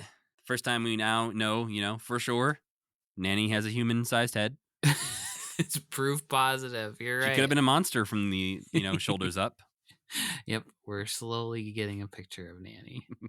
It'd be fun if, like, in one episode you saw her left eye, and one you saw her right eye, and then her nose, and then you could like composite yourself, be like this, or like there's an Inspector Gadget toy where it's the claw, and then like there's a big sticker over his body, so you had to buy the toy to see what he looked like. I did not know about this. They could do that with Nanny too. This reminds me of when I was a kid, WWE things with Kane, who always wore a mask. Yeah. There would be people who would take the toys and try to take the mask off, or in the video games try to like create a new character removing the mask to be like, what's this guy look like? As if they were going to put his real human face on the toy. Yeah, I'm not just like It's also it's like he just looked like a guy. It's Yeah. not gonna be like anybody you know. Nope. You'd be like, oh shit, it's Yeah. Glenn Jacobs, future mayor of Knoxville, Tennessee. There's a joke in one of the that Justice League Unlimited, the Justice League Unlimited. You remember that show? It's like a Justice League where Lex Luthor takes the Flash's body over, and he's like, "At last, I can find out who the Flash is." And he takes off his mask. And he's like, "I do not know who this is." That's what it would be like. Well, speaking of reveals, this is when the kids reveal their plot to Nanny. They were trying to convince her to stay home, but it obviously doesn't work. Yeah, she's just like, "No." Yeah, it's like, oh, that's so don't sweet. Want to? Not happening though. Here's my sister, Aunt Fanny, who will be babysitting you. Fanny's crazy. She's gonna kill these damn babies. She's the cool aunt. Yeah. She is playing basketball and skateboarding at the same time. Not only that, at one point while she's playing basketball, Animal jumps on the basketball she's dribbling, and then she's just dribbling Animal. And Fozzie's on her head. Yeah. That's what cool ants do. Stupid episode. You'd think it might be the worst of the three, but you'd be wrong. Oh my god, yeah. But then we have the go bye-bye. Fanny and the kids are back in the balloon, but this time, Animal's head is the balloon, as he says, go bye-bye, and blows out the air that's inside of his head. Horrible. Body horror. And Kermit's like, has anyone seen Animal? To pan up to reveal. He used to be normal, and then his head turned into the balloon. I did like that we got to see more than Gonzo in the go bye-bye, though. And even the last go bye-bye was at least interesting, because Gonzo did die. Horrible He was death. murdered. That would be a great way to murder somebody. To trick them into... That would be a great way for a person on a TV show to murder somebody, you know? This is Sam covering his ass. Yeah. I would never murder someone at Old Faithful. Well, how could I be in a position where I owned an oil company and there was a guy that I hated, maybe he slept with my wife or something, and I come up with an elaborate ruse where I'm like, dig here, this is where the oil is, knowing that he would fall into a thermal whatever vent and be turned into a skeleton instantly. When did oil get involved in this plot? Well, what's Gonzo digging for? Treasure? Yeah. In the real world, people aren't digging for treasure, Matt. They're digging for oil or gold or something like that. That's the kind of person you could. That's the kind of person you could murder with this plan, is what I'm saying. An oil field worker, a gold miner, something like that. Anyway, let's move on. The last episode we watched this week is from November 29th, 1986. Fine Feathered Enemies. An episode that if it came out today, I'm sure would be called Fine Feathered Frenemies, because I couldn't resist the third F. But at the time, frenemies didn't exist. That wasn't a word. Is it in the dictionary? I bet it is. It's like a 2008 ad or something. Okay, let's see. When do you think it became a word? When do I think? Yeah. Boo. What the fuck? 98. It was first said in... This can't be right. 1891? All right. Is according to Merriam-Webster. All right. Is when this word was invented. I mean, Wikipedia says frenemy appeared in print as early as 1953. So those are very, very different time periods. Nothing is new. That's crazy. What a rewarding exercise that was. From the mid-90s, it underwent a massive increase in usage, says Wikipedia. Sure. So the word was around, but not as popular. The first known use was in a 1891 newspaper out of Kansas. Kansas is just fucking around down there, being like, yeah. Frenemy. It's real flat and boring here. Let's invent some new words. Well, to open up this episode, Fozzie's doing a magic show for the other babies. The amazing Waka Waka is his magic name, as he fails spectacularly at a card trick. Hostile audience. He's up against a hostile audience, though. I mean... He was set up for failure. Unless he's pulling like an Andy Kaufman bit, the idea of asking someone what their card is, and then you sit down and ask every single card in the deck, and it's still not in there. I mean, I suppose that would be pretty funny. if somebody did that on stage. If that's what he And was you going sat there for for, like 25 good minutes. job. Genius. But I genius, think he was yeah. trying to actually do the magic trick. He's just pathetic. Then the great Gonzini steps up to try his own trick. Piggy ties him up with ropes and locks and chains and tosses him into a giant bowl of oatmeal, which felt pretty gonzo. I think he's been submerged in oatmeal, or at least mentioned it before. I think he was supposed to be in oatmeal, but Trevor the Gross did the oatmeal bit instead. That's what I think too. Yeah. I think that was oatmeal. Yeah. Weirdly, Sam, I was eating oatmeal this morning as I watched this episode. Did you spit it out? When I saw Gonzo's nose dipped in real oatmeal in the real world, it's just like, So he gets dumped in oatmeal. Then he is in a safe, and then he comes out from behind Piggy. You know why? Because of the prestige. He did a prestige. Gonzo's in that oatmeal dead. I was gonna say, you want to spoil the prestige for everyone? Yeah. Gonzo's in that oatmeal dead. Cloned himself. What a weird movie. It's kind of genius, but also really stupid. Got Wolverine. Got the Goblin King. Yeah. What else do you need? Batman. Perfect movie. Uh-huh. But as we reveal that Gonzo was just dipping his nose in oatmeal in the nursery, suddenly a random parrot flies into the nursery. The second time a random animal has just entered the nursery. Nanny needs to tighten security in this place. None of the babies notice at first, completely unaware that there's a parrot in the room. I don't think there's probably anything more noticeable than if a bird flew into a room. I'm sometimes scared of that happening, even though, like, I know it's pretty unlikely. Yeah. But, you know, it's not impossible. No, I've been in airports and Lowe's. Well, the bird is a talking parrot who starts quoting movies and commercials in order to confuse the babies. Yeah, and this was a mistake on the part of the episode because they introducing a parrot character at all. I mean, it's really stupid. This felt like a weird backdoor pilot for Polly the Parrot coming soon to CBS. Yeah, because he's kind of like, this parrot has a lot of personality. They like shake hands with the parrot. They're kind of like hanging out. They kind of like this parrot, but he's bad news. This would be like an Alf show so the problem is, well, because the parrot lives with the family, he says things, they get mad every week. Yeah. The problem is, you'd figure out pretty quick that the parrot's the one talking, but they go through this whole arc where the parrot is saying stuff and the babies are like, hey, why'd you say that? Then they figure out it's the parrot saying it. Then they forget that they've learned that, and the whole thing happens all over again. Yeah, it's the most annoying trope of Muppet Babies is, you know, we talk about it with Fraggle Rock sometimes where like the same thing happens again and again. Yeah. And we talk about Muppet Babies where they're stretching for time. And this is the ultimate combination of... This is both. You just decided to do the first half of the episode again. Because, Nanny comes in looking for Polly the Parrot, who at this point we learn is named Polly. And is rented from the pet store. I rented this bird. A totally normal thing to do to find out if you like a bird, Sam. Or a trick the pet store is playing on Nanny to be like, oh, no, you can't give a bird back. What are you thinking? And then she leaves the bird. I meant to look this up and do the math like you did. How easily could a bird bite a baby's finger off?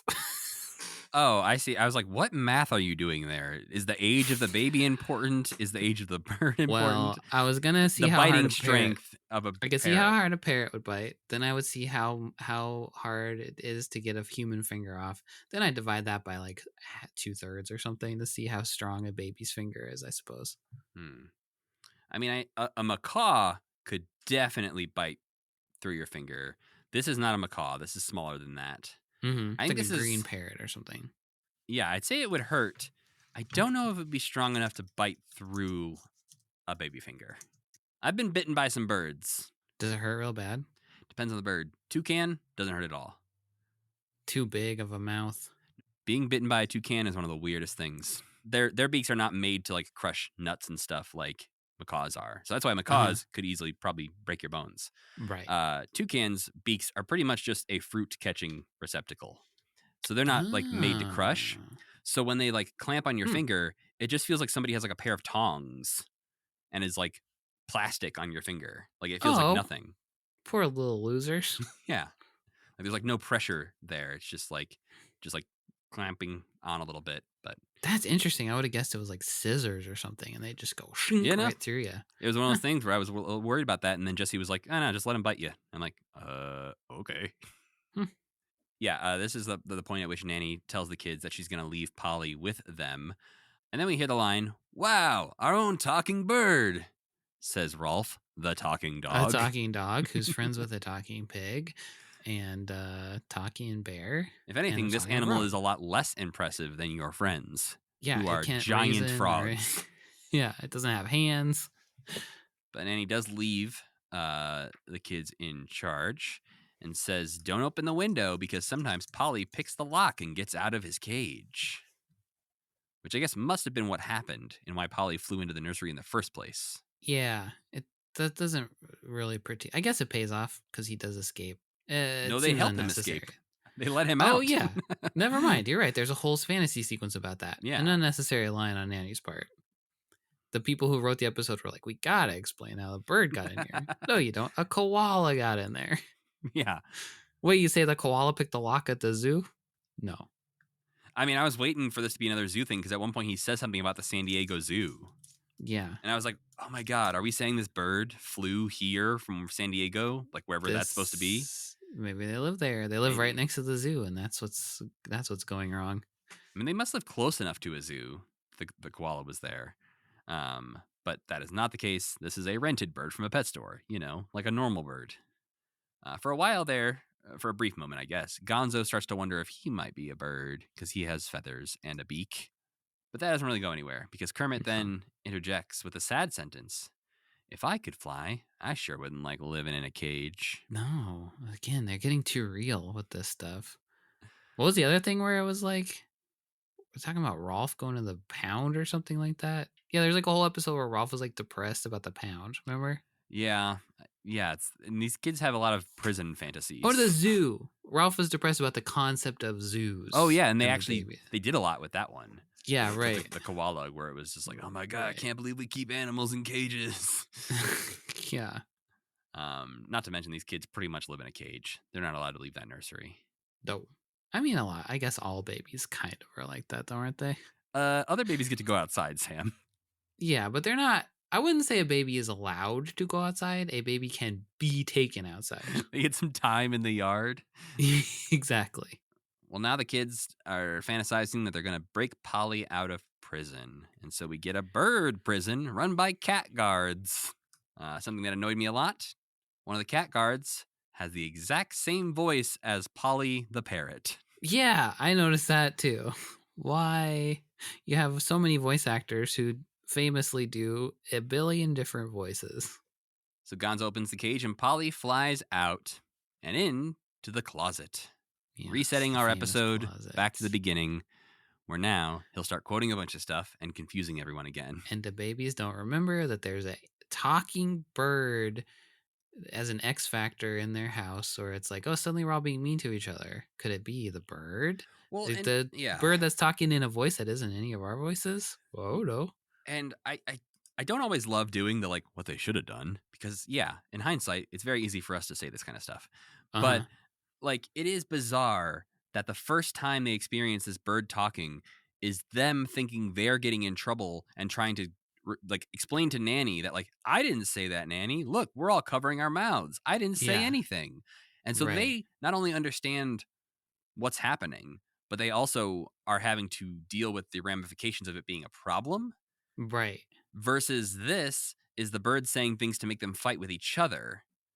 And I feel like if you swapped those two plot lines, where like the beginning of the episode is the kids hearing each other say mean things and they get upset with each other, and then they realize it and they're like, oh, it's the bird. Now we understand.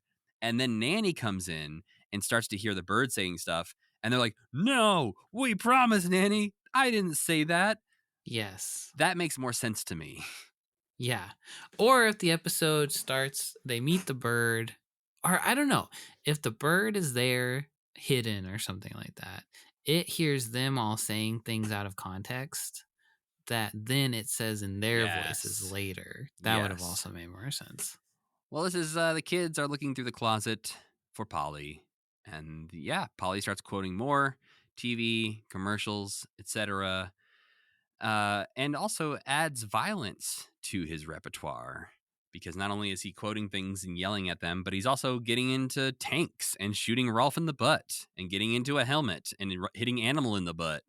That bothered me so much because they can't even stick to the concept. They have to have the parrot be like hurting them instead of just saying stuff. Right. They couldn't think of 4 things for this parrot to say.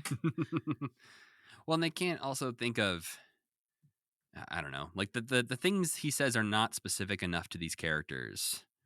No. I think to like make them mad at each other. Yeah, and maybe it could have just whatever. Anyway, stupid episode. Yeah, so the bird succeeds in turning all of these kids against each other. Like the idea that it was doing it on purpose. You might as well I'll destroy the Muppet Babies once and for all. I'll take over the nursery. Nanny, I'll take the kids back to the pet store. I don't remember how we get here. I think it's Piggy and Kermit are arguing about not being in love anymore. And so Piggy says something about like, I could find another frog. Oh, she's like, I wouldn't date you if you're the last frog in the world or something like that. But then she like goes and finds the last frog in the world and it's a different frog. Well, she first finds a gonzo frog who she's like, if you're the last frog, maybe I don't actually want maybe I'm this. off frogs, yeah. And then a tall French frog dressed in a tuxedo. Sexy frog. Sexy frog finds her and they start dancing, only to reveal back in the nursery that she's just spinning around with Polly the parrot. Dangerous, he's going to break his wings. Oh, yeah, they're going to break off for sure. Scooter tells Polly to pass the message on to Skeeter, saying, Scooter says he's sorry for being a nerd. Which Polly turns into, Scooter says you're a nerd. Sorry, but you're a nerd. And then she's like, we're getting divorced. Don't make an episode about getting divorced. Yeah, Scooter wants a divorce. And suddenly we're in a court fantasy. And this becomes one of the most fever dreamy scenes we've ever seen in Muppet Babies. Because not only are we in brother and sister divorce court, the judge gross. is That's so gross. The judge is Polly the parrot, now like adult sized and wearing a judge's wig and robe. Just a guy. And he says, I now pronounce you perfect strangers. Pick up your new brother and sister in the next room. And who could guess who these guys are? Who is it, Sam? They look in a very bright, it's like they're looking into heaven. Mm-hmm. And what they see on the other side of this door is 2 Skeksis running around screaming. Yeah. Why? That's their new brother and sister. It could have been almost literally anything else would have made more sense than this. Nope. They got access to some Dark Crystal footage, and they're like, yeah, I guess Skeksis would be pretty bad brothers and sisters. And even Scooter and Skeeter are like, what the fuck is going on? We got to get out of this. Well, the fever dream continues because for some reason now it's Fozzie's turn to imagine that he has to go find new friends. This part is so stupid. This is one of the worst fantasies we've seen in a long time. Yeah, and it turns into one of the worst songs we've ever heard. So Fozzie's out on the street and he sees a busker making some music and talking to people because he's playing music. And Fozzie's like, well, if that guy can do that with music, I could do this with jokes. And so he tries to tell jokes on the street to find some friends. And he's sad because he just gets change and says, I'd rather get a tomato from a friend than money from a stranger. Then he gets all sad and mopey. And you start to hear music because this is where the song happens in this episode. And just to be clear, Fozzie's fantasy is just he's walking around on the street. They couldn't think of anything better than that. Yeah. Just talking to random people. That's how he was going to find a friend. Yeah. But we get the song Remember to Love, a song about making up with your friends that you're fighting with. Yeah. And within the bounds of the song, everyone is seeming much more rational now. This is so funny, I think. They're singing about forgiving and forgetting. Kermit says the lyric, chances are it's a misunderstanding. Mm-hmm. And I was so proud of our little Muppet Babies. Yeah. Doing a great job figuring everything out. But then they come out of the song. And they're just like, fuck you. Yeah. Because in the song, they're trying to like put up a billboard and they sort of can't collaborate well on it. And it they sort of fall off the billboard. Just whatever, falls apart. And then they're just like, oh, you thought a song could fix everything? You absolute moron. Only because it has 100 other times. Yeah, you think we live in 37 some other kind of fantasy? times. You think we live in some kind of fantasy world, idiot? Isolate your guts. It is a little confusing too, because it like the song ends and it's not. Yeah, the song ends. They're all just like so mad at each other. Yeah. But it's such a whiplash because then Kermit's like, "This is the end for us. We're done forever." Yeah, it really like I was a little annoyed that they were gonna just fix it really quickly in the song, Mm-hmm. but then the fact that they do fix it in song, but that it turns out that was also fake. It's also annoying. It's a There's weird no way choice. there's nothing good they could have done, really. Well, Kermit says, I guess the only thing to do is try talking to Piggy. And so Kermit wisely teaches the kids at home watching the show that you should just talk out your misunderstandings. Sure. Because it turns out as soon as they start talking, Piggy's like, well, you said this. And he's like, no, I didn't. Never did.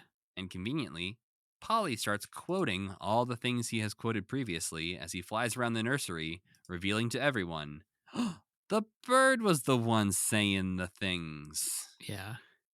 I also like that they don't say, "Oh, Polly, you're crazy." They're like, "Get this guy the fuck out of here." Yeah, they hear Nanny coming. Never want to see this guy again. They kind of really quickly get Polly back in his cage. I was actually surprised they were able to pull that off. They're mad at him. And Nanny comes in and says, like, hey, kids, do you think we should keep Polly? And they all yell, no. But that's okay, Sam, because who's here to adopt Polly? Officer Carruthers, who we did not see in the last episode, right? We have never seen Officer Carruthers. Pretty much, I think he maybe was mentioned one other time, but is definitely like a major force in the first episode. Yeah. Where they're like, Officer Carruthers is going to come arrest us or worse. It does seem like he's a constant threat looming in the background. Yeah. After that first episode. He seems like he's much younger than I was expecting, first of all. He didn't look or sound what I thought. No, like a crotchety old police officer. I was imagining like an Ernest Borgnine kind of definitely cop. Yeah. Like who's Dennis the Menace's neighbor? Mr. Wilson. Walter Matthau? Mr. Wilson type. Yeah. Walter Matthau type. But no, he's just kind of like a spry young man who's just in the market for a bird. It makes him seem like more of a dick to me now. Yeah. He was so mad at them in the first episode for making noise. I'm like, that's all right, true. You're not even a cranky old man, though. A crotchety old man is one thing, but a complainy young man is just like, he just must have anger issues or something. He just hates these babies. And that's the end of the episode. Now, the man who couldn't stand noisy kid neighbors has a bird that won't shut the fuck up. Fucking bird. Yeah. And the go bye-bye in this episode is Gonzo in a cage and in a pet store. And some people come in and buy him. It would have made also more sense. The pet store thing didn't need to be part of this episode. She could have said, well, I guess maybe now I'm saying this. Like, I have a friend who died and I'm watching this bird until I can find a home for it. Even just saying like, I'm like fostering this bird. I'm fostering this bird until I find a home for it. But to Aunt Fanny went out of town and I have to watch her bird. Yeah. They needed to explain why it said TV stuff. Like, that was such a weird part, I thought. Yeah. It was just quoting TV all the time, but came from a pet store where I would assume not be watching TV. But it seems like it must have been somebody else's bird. That's a good point. Because it did only quote like commercials and movies. Yeah. Anyway, this is a bad episode. That was a very bad episode. Most of these episodes are usually just like, it's fine, it's there. I don't feel bad about watching it necessarily, but that one was pretty bad. And it's usually just like, why did you write this? How did you have this idea in a million years?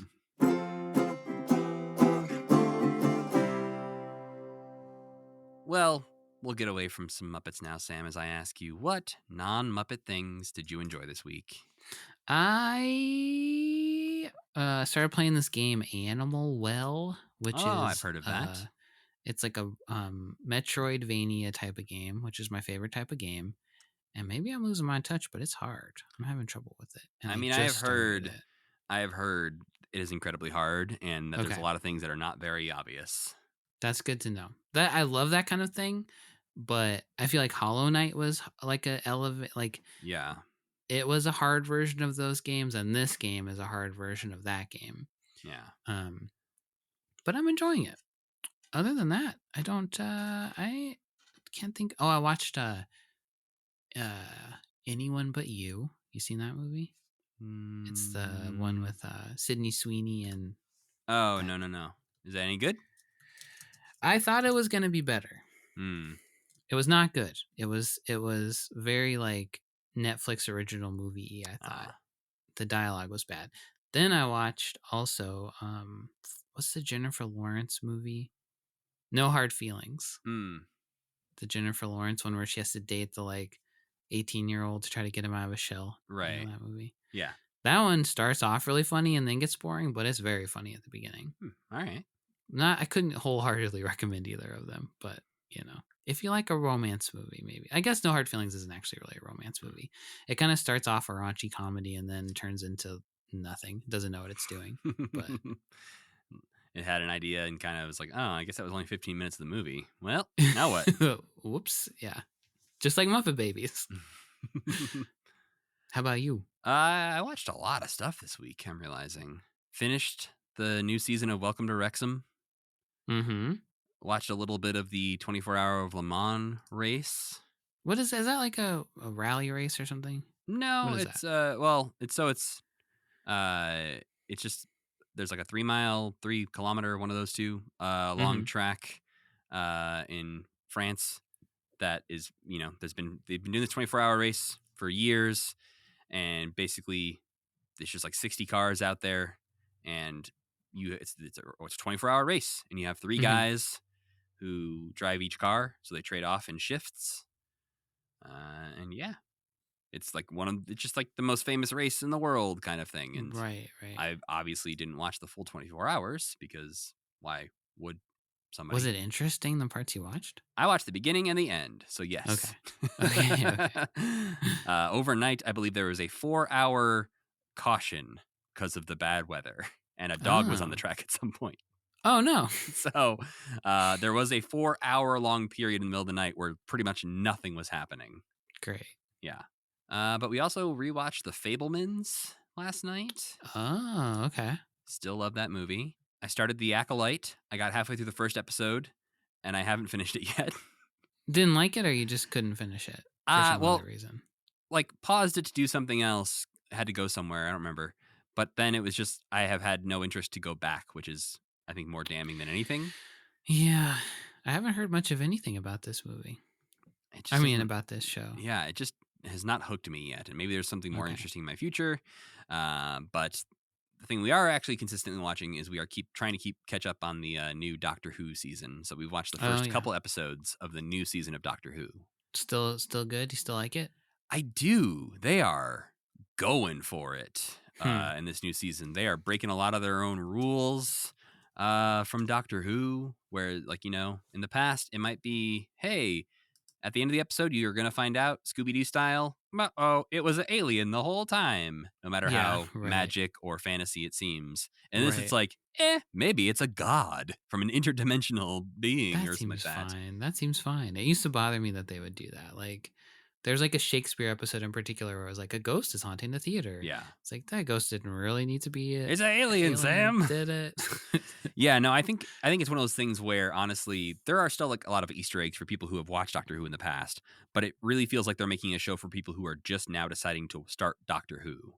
Sure. It's almost like a reboot of the 2005 thing, where it's like you watch the 2005 series with Christopher Eccleston, and you're like, they're saying a lot of things I don't understand because they're referencing the last 40 years of this show. They are, yeah, right. And I think they're doing that now, where it's like, okay, they're clearly referencing a lot of things that have happened in the past 60 years, but I think you could start with the new Doctor Who and be fine. Right.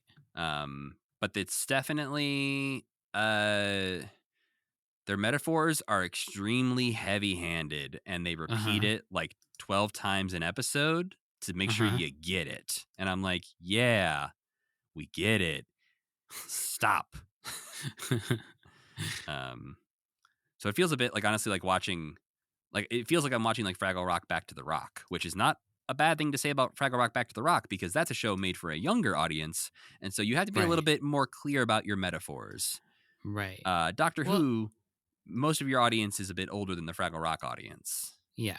But I think part of the intention of Doctor Who was that it was, like, originally it was also for younger people than it has ended up being, I think, too.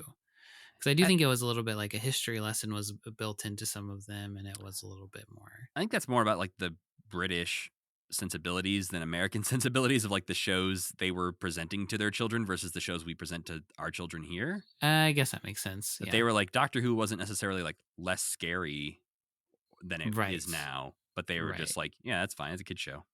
Yeah. Maybe you'll learn. There Maybe was you'll learn a little something. an episode where they talked a lot about space babies that were running a space station, and there was a nanny. Okay. So we had a Labyrinth episode, and now we have a Muppet Babies episode. Space babies, eh? But when they just kept calling the nanny, Nanny, Nanny. they just kept saying like, "Oh, that's Nanny. This is Nanny." So, Was she the head of a secret experiment? kind of. Okay. Close enough to our fantasies that we've created here about Muppet Babies. Well, before we get out of here, we got to let you know what we're watching next time. And next time, we're moving into December of 1986.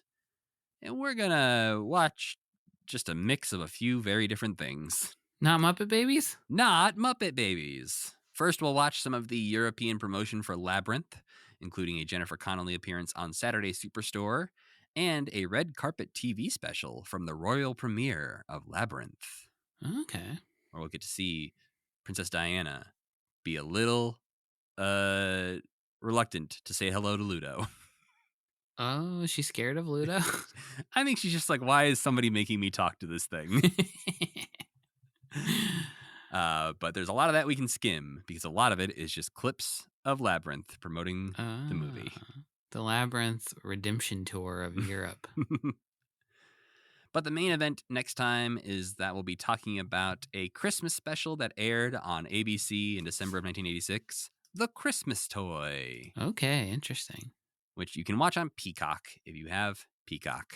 Christmas in July. I don't know when this episode comes out. Maybe it'll be July. It might be August, actually. We're not that far ahead. This one will come out in July, though, so it will be Christmas in July. Kermit's Christmas in July Spectacular. We did it on purpose. Yep. So we need to thank our friend Tuna for making the music for this podcast and Cassie Wilson for singing our theme song. Don't forget to go to commitment.com for everything Commitment. You can also email us if you want to at mail@commitment.com if you have any questions, or you can follow this podcast everywhere on social media at CommitmentPod, where you can also follow me at Matthew Gatos. And I'm Sam Schultz. And as always, keep believing.